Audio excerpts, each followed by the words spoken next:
Welcome to Mayo Music. I am your host, Dan Pulaski. Mayo Music is an interview series where I chat with artists, musicians, and producers about their journey in the music industry. Today I spoke with Anilyst, a rapper who came on the scene with his hit single Triple Threat. The video for Triple Threat has currently over 5 million views on YouTube. Since then, he has put out several mixtapes and singles and has continued to grow his following. In the interview, we break down how he made the video for Triple Threat, how he promoted it, and how it ended up reaching such a large audience.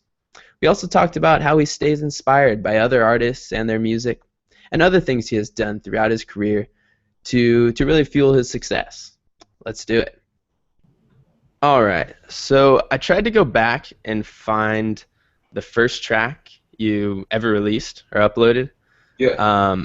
And all I could find was Triple Threat. Was that the first track you've ever released? It depends. Like ever released in a sense of like mainstream, or a large audience, or just in general. I mean, just put it out. Just put it out. Someone else listened to it besides yourself, I guess. Nah, it definitely wasn't the first track. I want to say the first track was. If you go to my YouTube channel, you can find it. It's called First Recorded Rap 2004. Oh, okay. Yeah. I did see that one. It wasn't.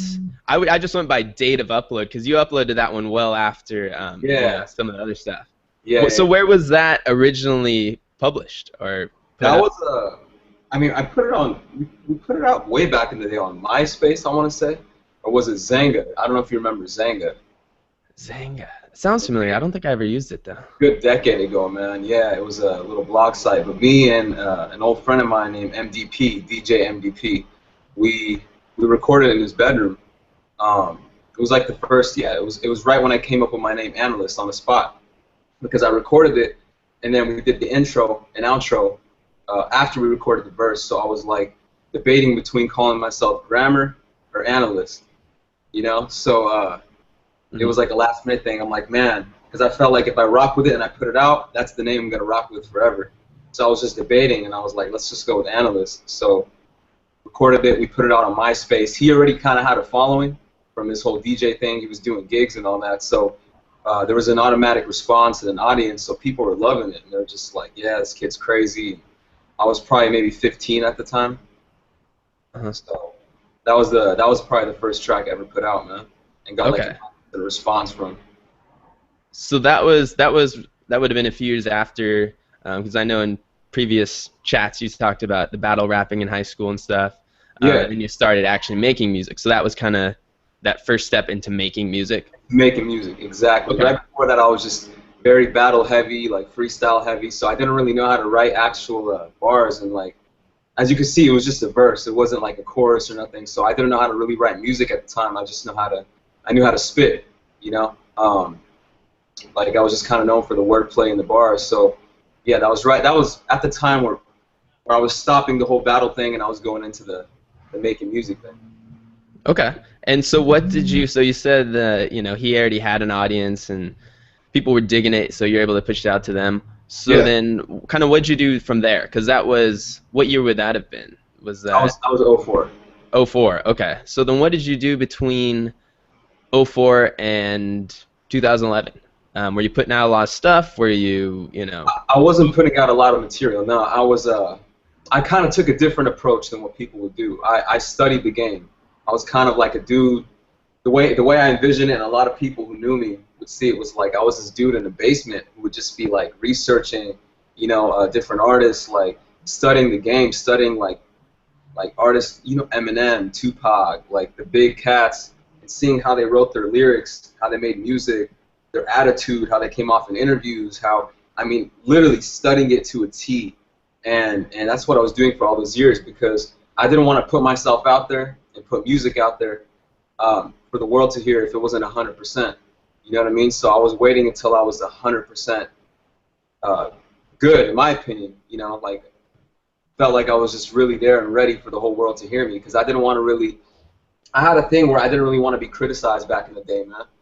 So I was like, I want to make sure I'm so good to the point where nobody can deny me, and if anybody does deny me, it's just clear and evident that they're hating it, or they just don't understand rap. But I never wanted to put something out there to where people were like, he's whack, and I really was whack. And a lot of people do that, you know, especially nowadays with YouTube and everything. They rush, man. They record their first song, they put it out there, but first impression is everything. So I look at it like, yeah, I put out that 2004 thing, that freestyle back in the day, but my first real presentation in the world was Triple Threat.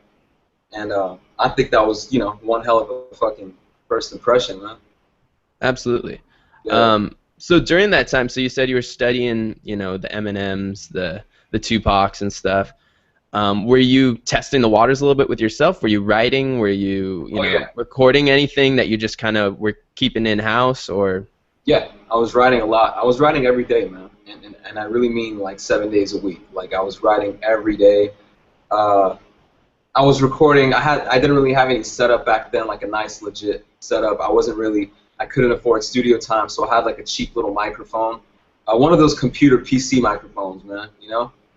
With Yeah, like, this guy's great. I like this one. oh no, see that's even better, man. That has like, you know, it looks all legit, but mine was like the straight stick. Have you seen it? It just looks like, Oh, yeah. yeah, it was one of those. Oh. Yeah, exactly, one of those. So I was just doing a lot of recording off that and experimenting with that. And I forgot what program I was using to record off of. It was probably the thing that came with the PC. You know, that little record Yeah. program that came with the PC. It was just like a red button and then playback. So I was using that, man. But I was doing a lot of writing, man. I looked at it like, I felt like recording wasn't really anything. It was never really a problem for me. It was the writing that was an issue because I always wanted to be good at it, man. I wanted to do the whole multi-syllable thing and just, Hmm. yeah, it was just the writing. So I'd write a lot. I'd be writing a lot. So were you able to get any feedback, or did you kind of have a circle of people you were kind of bouncing ideas off? Because I know sometimes artists like to get their stuff out, you know, maybe prematurely or quickly, because they can get that feedback or kind of get that, like, am I going the right direction? Am I doing it right, kind of thing. Yeah, that's a Um, good question, man.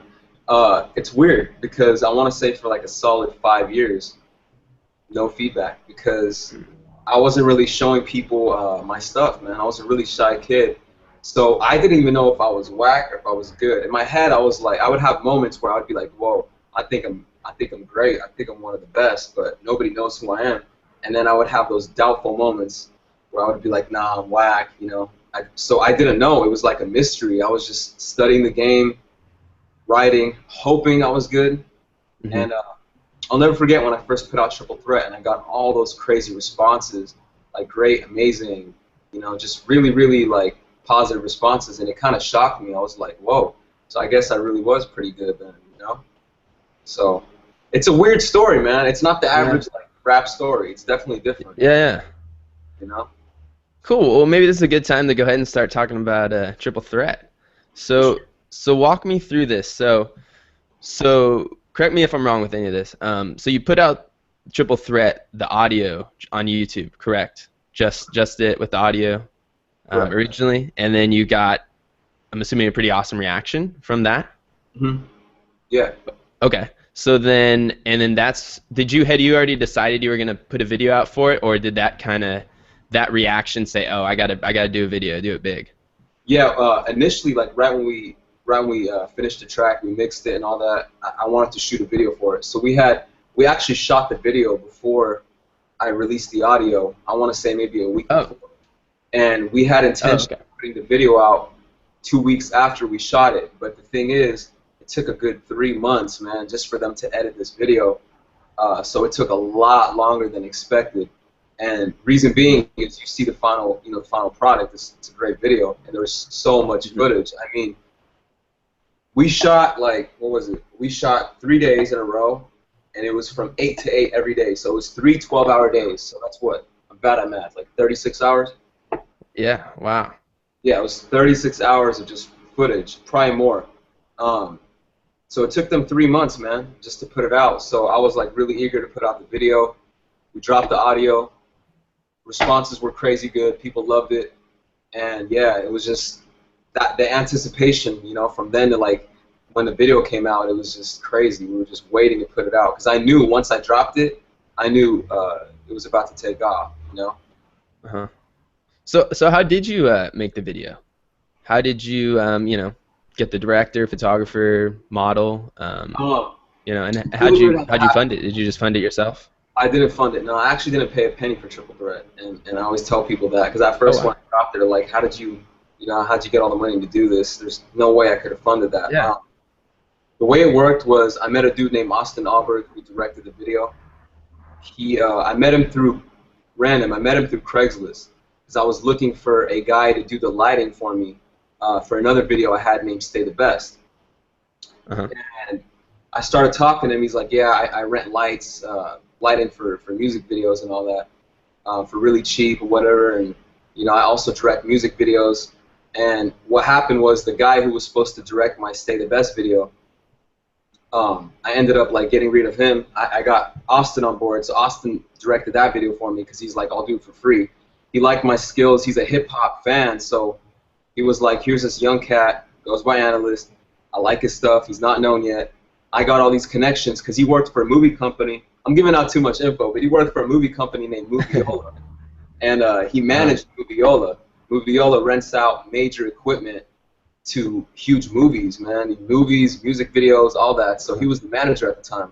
So he pretty much got a crazy good deal. So he was like, look, I could get all these lights, these nice cameras, this crew, and I can shoot your video, Stay the Best for you. So I had to get rid of the other guy for that offer. Couldn't deny it. He shot Mhm. Stay the Best. When I saw the finished product of Stay the Best, I was like, wow, okay, let's do another one. So he was up for it. He was like, look, I need a nice video to put on my resume to push out there for myself too. I'm sure you need it. You need it as well. Let's just link up. I could get my people. You could get some of your people to help. He graduated from Boston University. It was like a film school, really good film school. So him and like 30 of his friends all moved to Hollywood right here, and they're just all hungry young cats, man. So he got them all together. He hit up Moviola, got all the equipment, all the lighting. Um, we held auditions for the models. I think it was through Model Mayhem or through like an LA agency or something.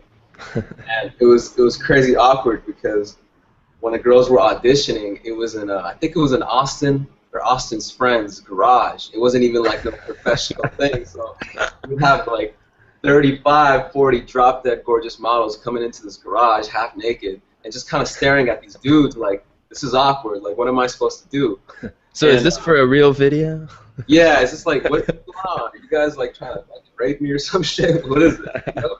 So it was just they were a little awkward. Some girls weren't down to do it, but most of them were. Most of them were like, they put on a little dance for us and everything, and then it got really awkward. Not for me, for them, when I had to sit on a chair and they had to do the lap dance scene. You know how she does that scene in the Yep. video? So like, yeah, you're gonna give this guy a lap dance. The stereo wasn't working. There was no music, so it was just a bunch of dudes, these girls, and it was just dead quiet. And I'm just sitting there like this, getting like 35 lap dances by hot-ass girls. So we chose Aquila. That's the girl that's the model that's in the video. Her name is Aquila Zal. She's like a beautiful person inside and out, man. And Oh yeah. that's kind of how it came together, you know. It's I cool, got man. lucky. I got lucky. Yeah, stars lined up. I got lucky. So Very good. Very good. Okay. So I know you said in one of your interviews that you got the final cut back from Austin, was it? yeah, it was from Yeah, Austin. from Austin. And you're like, damn, like this is dope. Like, the video's great, turned out perfect. But now we need to promote it. There's Yeah. millions of videos out there. How are people gonna see it? Yeah. So how did you promote it? What did you do? I Give me as many specifics as you can. I got lucky, man. I found out how to promote through YouTube. There was this thing called Google AdWords. Hmm. And what you did at the time, they don't have this anymore. They still got Google AdWords, but they don't have the same type of promo I have. They took it down. I don't know why, but it was an amazing way for artists to like expose their talent. Hmm. The way it worked is like let's say you would put somebody's name down. Excuse me. You would put somebody famous's name down, like Eminem, in a keyword search, or rap or hip hop or Lil Wayne. So anytime somebody would search for one of those artists, boom, you would see my pretty face right there, just smiling. Advertisement that says "Best New Rap Video 2012," and it got like a gang of clicks, man. It got like 5 million clicks. Well, not 5 million. It technically got like, I want to say like 800,000 clicks, and then the rest was viral. So if you do the math, that's like what, 4.5 million views viral because it was such a good video, and that's all it needed was some exposure for it to just spread on its own. It's still going up till today.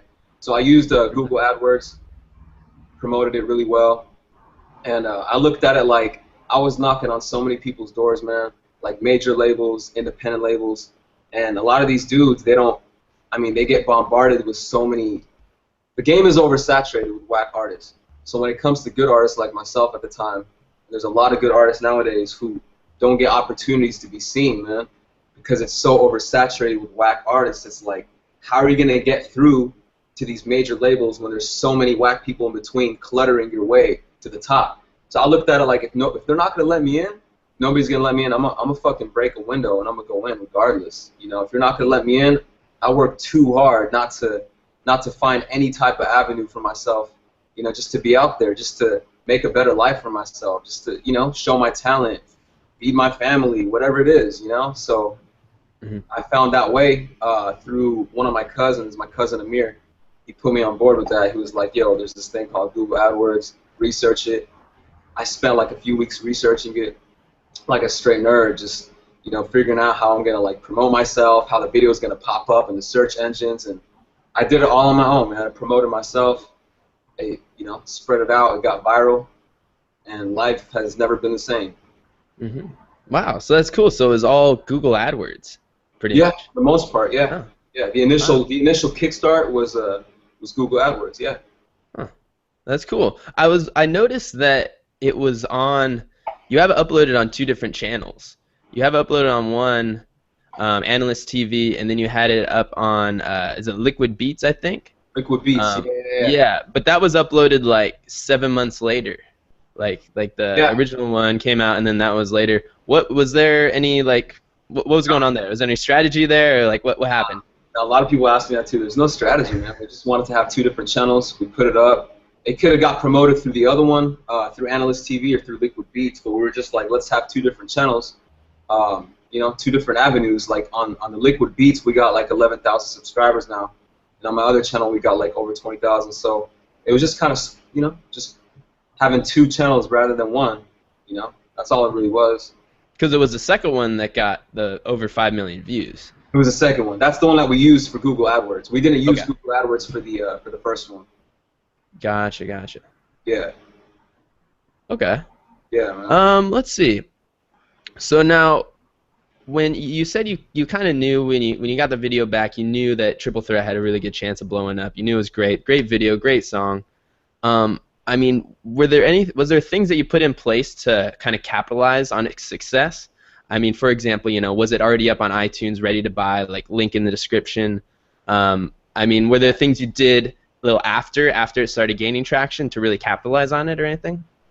Yeah. A lot of things. I did a lot of things afterwards. It was a learning process, man. So while it was going on, I was still learning like what to do.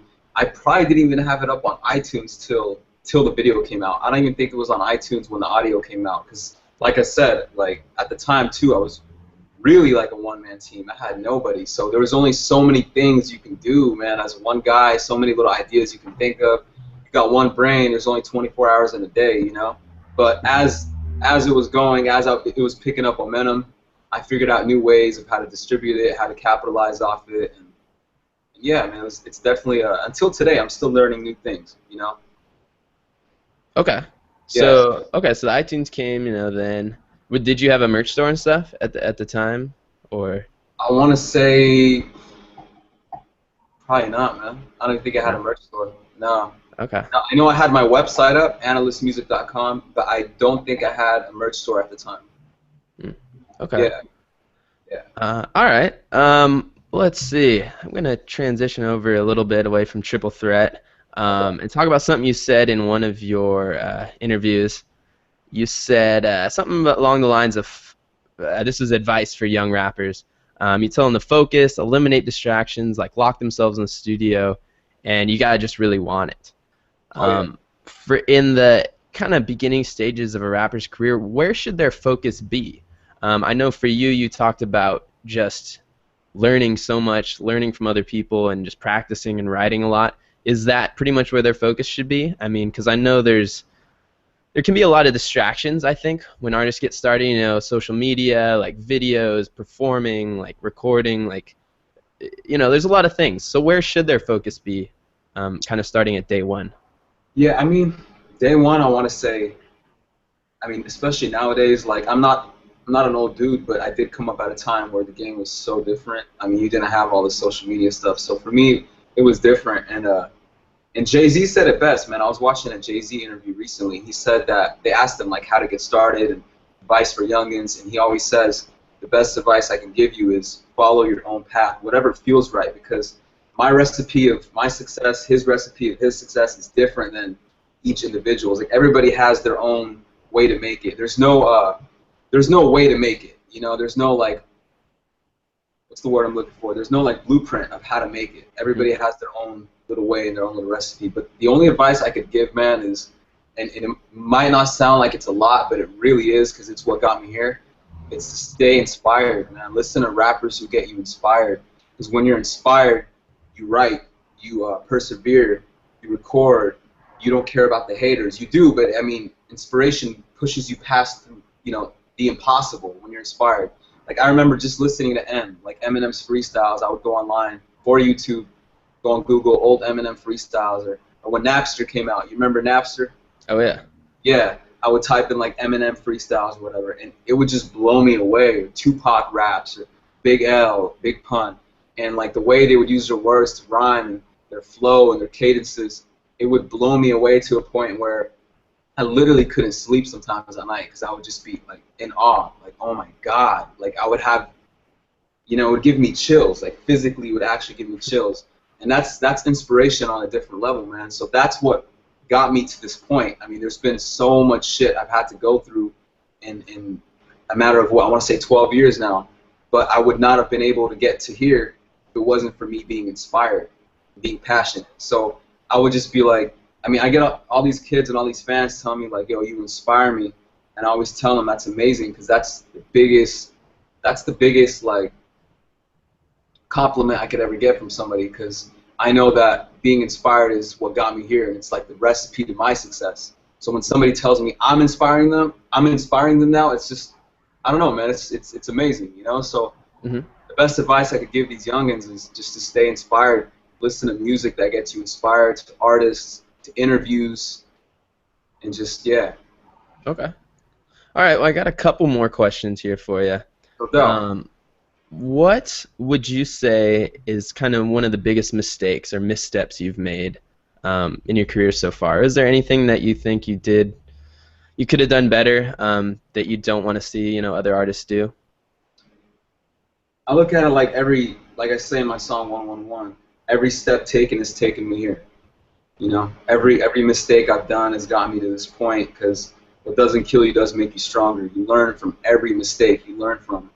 So I wouldn't say that there was something that I would, look back at and regret, but I would say I cared a little too much at the beginning about what people think, and I realized that the second you stop caring about what they think, that's when things will start to flourish and come to you. I wouldn't say stop caring about what people think and become a jerk or become an asshole. That's not what I'm saying. Or the whole I don't give a fuck mentality. I don't agree with that. You got to care to a certain extent. People have feelings and you got to care. But what I'm saying is, when somebody's clearly just being a dick to you or hating on you, or trying to put you down, or trying to stop you from achieving your dreams or whatever it is, that's the part you really got to focus on not caring about and blocking out. And I know it's hard. It's easier said than done, because you want to care mentally. I mean, as humans, we care when somebody says something bad about us. We want to be loved and liked by everybody, but we can't please everyone. People cuss about, people cuss on God, man, and talk about God, and they talk about, like, that's crazy to me. Something that created everything, and you're talking about it, and you're putting it down. If they're going to talk about God, how are they not going to talk about another individual? So you got to always have that mentality in your head to really block out any negativity. The second I blocked out negativity, I was ruled by negativity I'm 26 now. I want to say for maybe 22, 23 years of my life. I was ruled by just hate, negativity, And the second I blocked that out and really truly stopped caring, everything started flourishing and everything started coming to me, like everything I wanted, you know. And it's still coming till this day because I just truly don't care. But it took a lot of time to train myself to not care. And I never really had rappers and artists who would straight up say it like that, like the way I'm putting it. So who's ever watching this right now, just take it from me. Don't care about anybody hating or being negative, you know. That's yeah. Okay. And kind of, I guess, going on along the other side of the spectrum, things that you've done really well.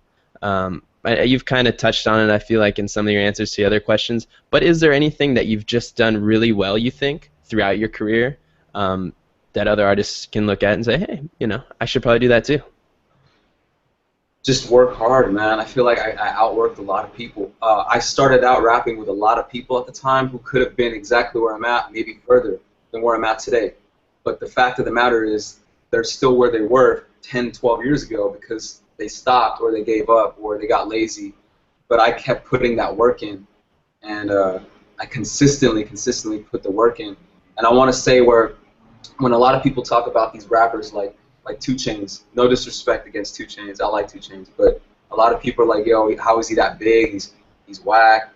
You got to look at it like this, man. The guy's been rapping for what, 20 years now? And he's put out so many mixtapes and so much music, and he's grinded. Even if it's not lyrical like you think it is, that's his style. That's what he does. It doesn't mean it's whack. It's just that's how he sounds. You know, that's just what he does. But the fact of the matter is he never stopped. He just kept going and going and going. I remember listening to 2 Chainz back in like 02, 01, way back in the day. He never stopped. And when you don't stop, there's only a certain amount of people on this earth, man. And when you don't stop, you're gonna eventually reach so many people that it's considered, you know, mainstream success. Mm-hmm. So I would say I just outworked the rest of the people around me. I outworked everybody, you know, everybody around me. So work hard. It sounds old and whatever, but hard work is literally the recipe to success, man. Uh-huh. I can agree with that. Yeah. All right, man. Well, thank you for coming on. That's all I got for you. Thank you, man. I appreciate you having me on. Absolutely, man. I do. Take care. Take care, man.